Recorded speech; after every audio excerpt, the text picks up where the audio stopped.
En ce mercredi des Cendres, qui marque le début du carême, le président de la République a tenu à adresser ses pensées à la communauté chrétienne, tout en exprimant son attachement à un Sénégal uni dans la paix et la concorde. Cette année, le carême et le ramadan coïncident. Une belle illustration de vivre ensemble qui fait la richesse de notre nation. Relativement à la rencontre gouvernement-patronat-syndicat, le président a salué l'engagement des différents acteurs qui représentent un marqueur important dans la perspective de la signature d'un pacte de stabilité sociale projeté pour le 1er mai 2025, tenant compte de la situation budgétaire et financière du pays. La Journée internationale de la femme est un événement important et c'est l'occasion pour le président de la République de réaffirmer son engagement pour la promotion des droits de la femme, notamment l'accompagnement de leurs initiatives économiques. Ainsi, la prochaine loi sur l'autonomisation économique des femmes représentera un cadre juridique consolidateur de cette ambition. La pêche artisanale est un sous-secteur crucial pour l'économie nationale, notamment en termes de création d'emplois locaux et de génération de devises.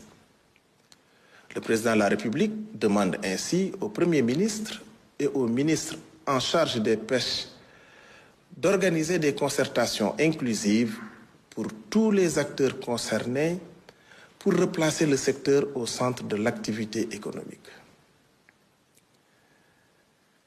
Le Premier ministre est revenu sur la première rencontre tripartite entre le gouvernement, les syndicats et le patronat.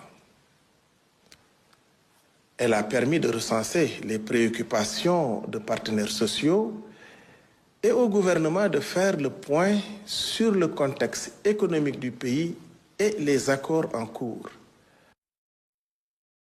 Les syndicats ont soulevé des revendications dans plusieurs secteurs, notamment la santé, l'éducation et les collectivités territoriales.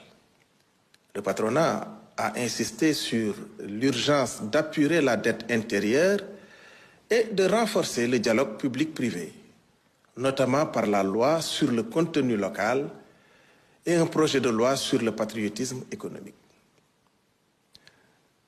Le gouvernement s'engage à finaliser un pacte national de stabilité sociale d'ici le 1er mai 2025, qui sera l'aboutissement des discussions sociales inclusives au plus tard le 2 avril prochain. En parallèle, le gouvernement accélère les mesures pour réduire le coût de la vie, relancer les chantiers publics, garantir l'équité salariale et régler les arriérés de paiement.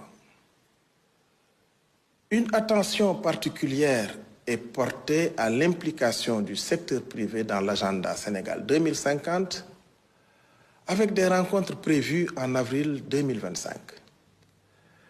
Telle est l'économie du Conseil de ce jour. Je vous remercie de votre aimable attention et vous souhaite une excellente soirée.